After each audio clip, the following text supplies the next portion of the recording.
Vande Bharat rail पर हमला होता है।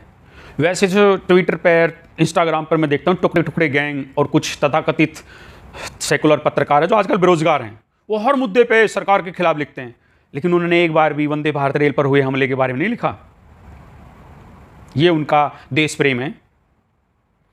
और देश प्रेम की जो दावे ठोकते हैं कुछ राजनीतिक विपक्ष में हैं, उन्होंने भी वंदे भारत रेल पर हुए हमले का विरोध नहीं किया। कभी एक बयान नहीं दिया क्या हो रहा है देश में, ये कौन लोग हैं, ये एक भी बयान नहीं दिया। और तथाकथित सेकुलर पत्रकार, उस टुकड़े टुकड़े गैंग का जो आजकल बेरोजगार हैं, उनका तो हाल ही बुरा है।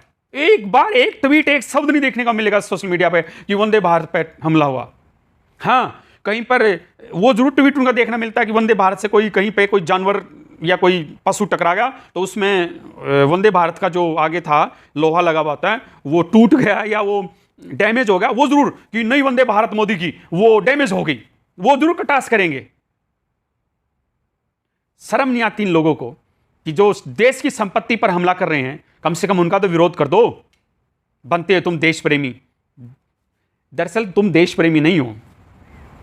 तुमने वो सरकारें चाहिए जो तुम्हारे जुबान और तुम्हारी जेब को भरे। इसीलिए मोदी से ईर्ष्या है आप लोगों को, इसीलिए मोदी के हर काम में नुक्स निकालने की कोशिश करते हो, अच्छे काम की भी बुराई करते हो तुम लोग।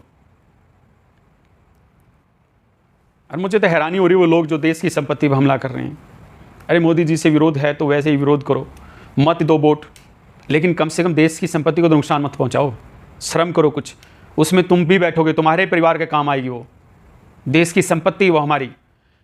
कोई भी सरकार कोई नया काम करती है तो वो काम तो हमारे लिए ही कर रही है, देश भारतीयों के लिए कर रही है ना।